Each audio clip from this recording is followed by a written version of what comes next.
Hello everyone, I am Lovepreet. और already हमने एक वीडियो बनाया है जिसमें आंसर राइटिंग के बारे में बात की गई थी। ठीक है। और मुझे लगता है कि वो आपको पसंद आया होगा। अभी हम दूसरा जो वीडियो है वो बना रहे हैं, एक और क्वेश्चन ले रहे हैं। ये क्वेश्चन जो है इसको हम देखते हैं पहले क्या है। इसमें लिखा गया है, explain the origin of fragment at small m by z equal to 72 in mass spectra of heptanone. तो फिर एक और क्वेश्चन था। तो इस एस्पिरेंट ने क्या किया है, पहले mass spectra provide respective molecular ion peak in spectra. इसका ऐसा कुछ लिखने की कोई नीड ही नहीं है। ठीक है। ये कोई भी वैल्यू ऐड नहीं कर रहा है, फालतू का लिखा गया है। तो ऐसे आप आंसर राइटिंग में थोड़ा ध्यान दें कि ऐसी चीज़ें ना लिखें जिसका कोई रेलेवेंस ही ना मिले आपके जो क्वेश्चन है उससे। सेकंड थिंग है, ऐसा लिखोगे टाइम भी वेस्ट होगा, मार्क्स भी नहीं मिलेंगे। आज डायरेक्टली आते हैं हम इसका। यहाँ पे क्या करना है, आंसर फर्स्ट करके ऐसे लिखना है सो देट कि एग्जामिनर को पता हो कि आप फर्स्ट क्वेश्चन का जो पहले वाला डी का पहला पार्ट है, या फिर आंसर आप जैसे मान लो कि ये 4 नंबर का क्वेश्चन था, डी का पार्ट था और उसका पहला था। तो ऐसे करके आप यहाँ पे इस साइड में यहाँ पे छोटा सा लिख सकते हो। उसको बॉक्स भी बना के कर सकते हो, थोड़ा और बेटर प्रेजेंटेशन हो सकता है। अब इन्होंने क्या लिखा है कि लिखा है कि McLafferty rearrangement shown by carbonyl compound having gamma hydrogen in which abstract via cyclic transition state to give alkene. ये भी ठीक है, आपको समझ आ गया कि मैक्लेफर्टी रीअरेंजमेंट हो रहा है, गामा हाइड्रोजन का एब्स्ट्रक्शन होता है, साइक्लिक ट्रांजिशन स्टेट बनती है और एल्कीन का फॉर्मेशन होता है। बट ये जो क्वेश्चन है उसकी डिमांड जो है, मतलब उसको सेटिस्फाई करने वाला इंट्रो नहीं है।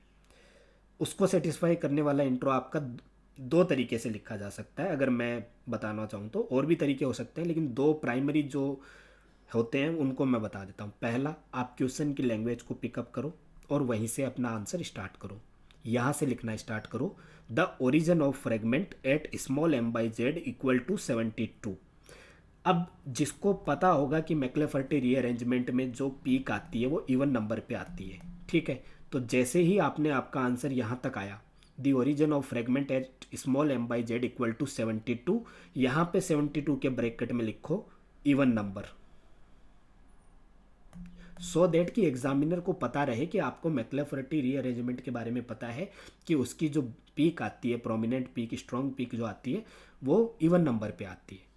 इसके बाद लिखना है, यहाँ तक लिख दिया 72 even number in mass spectra of 3 हेप्टेनॉन।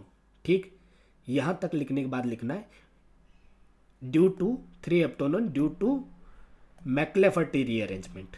इतना लिखने के बाद आपको सेकंड पैरा में लिखना है, in McLafferty rearrangement compounds like 3 heptanone, ठीक है, having gamma hydrogen undergoes rearrangement via cyclic transition state to give alkene. ये आपका इंट्रो जो है ये पहले टाइप का इंट्रो है, जिसमें आपने क्वेश्चन की लैंग्वेज को पिक किया और उसी को कंटिन्यू करते हुए आपने एग्जामिनर को क्लियरली बता दिया कि ये जो क्वेश्चन है इसमें कंसेप्ट क्या है और मैं क्या करने जा रहा हूँ। इसके बाद सेकंड टाइप का इंट्रो, कि आपको कंसेप्ट पता है तो आप क्या करो, डायरेक्टली कंसेप्ट के बेसिस पे लिखो कि 3 हेप्टेनॉन, ठीक है, undergoes McLafferty rearrangement in mass spectroscopy and gives prominent peak at m by z even number at 72। ठीक है। और वहां पे आप आगे बताओ कि in McLafferty rearrangement gamma hydrogen of 3 heptanone will be abstracted via cyclic transition state to give alkene. ठीक है। थोड़ा बहुत और इसमें लैंग्वेज का आप इंप्रूवमेंट कर सकते हो, बट आप मेरी बात समझ पा रहे हो कि कैसे आपका जो क्वेश्चन का स्टार्टिंग है उसी में एग्जामिनर को माइंड में क्लियर हो जाना चाहिए कि आप क्या आंसर करने वाले हो, रादर देन कि आप कुछ भी उसका रेलेवेंस, जिस थ्योरी का रेलेवेंस ही नहीं है वो आप एग्जामिनर को बता रहे हो कि मैं तो ये जानता हूँ इसके बारे में। ठीक है। आगे आता है अपना, अब ये वाला जो पोर्शन है जिसमें हम मैक्लेफर्टी रीअरेंजमेंट को शो करेंगे कैसे हो रहा है 3 हेप्टेनॉन में, इसमें क्या क्या और थोड़ी बातें ध्यान रख सकते थे। पहला, सिंस हमें 3 हेप्टेनॉन का स्ट्रक्चर बनाना है तो बेटर होता है नंबरिंग करो। ठीक है। नंबरिंग करोगे तो थोड़ा बेटर, और भी कहीं कन्फ्यूजन नहीं होगा, कहीं गलती होने के चांसेस नहीं है। फिर एक चीज़ और हमने पढ़ी होती है केमिस्ट्री में, जो 3 हेप्टेनोन है इसके बारे में, या अगर कोई ऐसा कीटोन है जिसका ये जो आर ग्रुप है और ये आर डैश ग्रुप है, मान लो दोनों अलग अलग है, ऐसे कीटोन को बोला जाता है अनसिमेट्रिकल कीटोन। तो यहाँ पे इस 3 हेप्टेनोन के नीचे ही लिखना है आपको अनसिमेट्रिकल कीटोन। इसके बाद क्योंकि हम मैक्लाफर्टी रीअरेंजमेंट करने जाएंगे तो हमें पता है इसमें गामा हाइड्रोजन होगा, तो आपको क्या करना है, उसी के नीचे यहीं पे लिखना है unsymmetrical ketone having gamma hydrogen, so that कि एग्जामिनर को पता हो कि यार इसने केमिस्ट्री में सिर्फ पढ़ा नहीं है, इसको थोड़ा नॉलेज भी है। इसके बाद में हम यहाँ पे इसमें जो है बम्बार्डमेंट ऑफ इलेक्ट्रॉन करवाते हैं, उसके बाद हमारे पास एक मोलिकुलर आयन मिलता है, ठीक है। उसके बाद अब यहाँ पे क्या करना है आपको कि ये पहले एग्जामिनर को बताना है कि इसमें गामा हाइड्रोजन प्रेजेंट कहाँ है। तो हम आपको यहाँ पे हमें गामा हाइड्रोजन का प्रेजेंस जो है इन्होंने दिखाया है, बट थोड़ा और बेटर कर सकते थे। क्या कर सकते थे, थोड़ा बीटा, ये बीटा जो है मैंने पहले वीडियो में भी बताया था, आपके सिंबल्स जो है वो क्लियरली शो होने चाहिए कि आप क्या बनाने जा रहे हो। वाई और गामा हाइड्रोजन, गामा का सिंबल ऐसा होता है, ठीक है, या थोड़ा बहुत ऐसा कर सकते हो। तो ये जो सिंबल्स हैं इनको प्रॉपरली आपको ड्रॉ करना आना चाहिए। गलती से भी आप स्पीड के चक्कर में ऐसे ड्रॉ मत करो कि आपको मतलब बस लिखना है आंसर, ठीक है। और यहाँ पे जब आप ये कर रहे हो तो यहाँ पे इस हाइड्रोजन को दिखा दो यहाँ पे, ठीक है, गामा हाइड्रोजन, ठीक है। फिर इसके बाद यहाँ पे क्या करना है, यहाँ पे लिखना है -H करके, ठीक है, और यहाँ पे लिखना है गामा हाइड्रोजन, ठीक है। H एटम भी लिख सकते हो, गामा हाइड्रोजन एब्स्ट्रैक्शन स्टेप, ठीक है। तो जो भी स्टेप हो रहे हैं उनके नाम भी लिखो। नाम नहीं लिखोगे तो एग्जामिनर को लगेगा कि ये सिर्फ मैकेनिज्म लिख के आ रहा है, तो वो कहीं ना कहीं हमारा जो आंसर होता है उसमें कहीं ना कहीं अधूरा लगता है एक आंसर, मतलब वो कंप्लीट आंसर नहीं लिखता है कि यार इसको नॉलेज भले ही हो ना हो, लेकिन इसका जो आंसर है उसमें जो केमिस्ट्री का नॉलेज है वो थोड़ा कम दिखता है। फिर हमने यहाँ पे इसमें ट्रांजिशन, साइक्लिक ट्रांजिशन स्टेट दिखाई, ठीक है। साइक्लिक टाइम ट्रांजिशन स्टेट में हमने ये लिखा कि 6 मेंबर्ड साइक्लिक ट्रांजिशन स्टेट बन रही है, लेकिन इसमें यह भी लिखना है कि ये स्टेबल होती है, ठीक है। हम इधर से भी हाइड्रोजन का एब्स्ट्रैक्शन जो अदर साइड है उससे क्यों नहीं करवा रहे हैं, उसका रीज़न भी हम लिख सकते हैं, ठीक है। यहाँ पे बेस्ट है आप लिखो कि ये एक स्टेबल होता है, ठीक है, स्टेबल स्टेट होती है।